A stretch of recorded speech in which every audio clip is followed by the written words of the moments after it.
নমস্কার বন্ধুরা, আজ বানিয়ে নেব এক বাটি আটা দিয়ে দারুণ স্বাদের কচুরি রেসিপি। বেশ মুচমুচে হয়, খেতে অনেক টেস্টি লাগে আর কোনো রকম পুরভরা ঝামেলা ছাড়াই এটা বানিয়ে দেখাবো।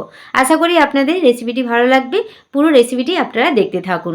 একটা কড়াইয়ে তেল দিয়েছি, এর মধ্যে দিয়ে দিলাম কালো জিরে, গোটা জিরে, মৌরি, একটু হিং দিলাম।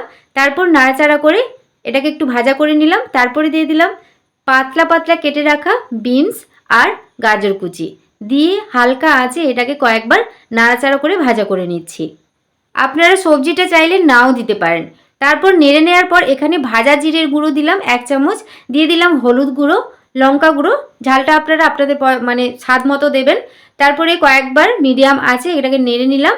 কষিয়ে নেওয়ার পর দিয়ে দিলাম আদা বাটা আর স্বাদ মতো লবণ দিয়ে আবারও মিডিয়াম আঁচে এটাকে কষিয়ে নেব। কষানো হয়ে গেলে বেশ কিছুটা জল দিয়ে দেবো। এখানে আমি 2 বাটি জল ব্যবহার করছি। তারপর মশলার সাথে জলটা ভালো করে মিশিয়ে নেব আর জলটা আমি ফুটতে দেবো। জলটা যখন ফুটে আসবে এখানে আমি 1 বাটি গমের আটা নিয়েছি। এটা মিডিয়াম আঁচে অনবরত এটা নেড়ে নেব। নাড়াচাড়া করে একটা দলা ভাব এসে গেলে গ্যাসের ফ্লেমটা সেই সময় অফ করে দেবো। নাড়তে নাড়তেই একটু ধনেপাতা দিয়ে দিচ্ছি, আবারও ভালো করে মিশিয়ে নিচ্ছি। এই সময় গ্যাসের ফ্লেমটা এবার অফ করে দেব। দেখুন এরকম দলাভাব এসে গেলে এবার এটাকে আমি চাপা দিয়ে 5 থেকে 10 মিনিটের মতো রেখে দেব। তারপর একটা বোলের মধ্যে নিয়ে নিয়েছি।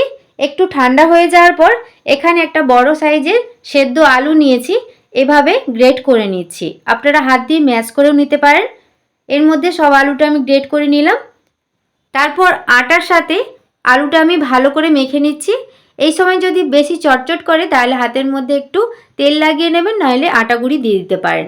তারপরে হাতটা ভালো করে ধুয়ে একটু হাতের মধ্যে তেল লাগিয়ে নিলাম। তারপর ওখান থেকে কিছুটা করে লেচি করে এইভাবে হাত দিয়ে গোল করে নিচ্ছি। তারপর হালকা হাতে চেপে নেব। কচুরির শেপগুলো আমি দিয়ে দিচ্ছি। আপনারা এর থেকে ছোট বা এর থেকে বড় করে বানিয়ে নিতে পারেন। আরেকটা আমি বানিয়ে দেখাচ্ছি। একইভাবে কিছুটা পরিমাণ নিয়ে এইভাবে গোল করে হালকা হাতে চেপে দিলাম। দেখুন এইভাবে আমি সবগুলো বানিয়ে নেব। এখানে আমার কয়েকটা বানানো হয়ে গেছে। দেখুন কত সুন্দর লাগছে। এবার এগুলোকে আমি ভেজে নেব। তার জন্য তেল গরম বসিয়ে দিয়েছিলাম।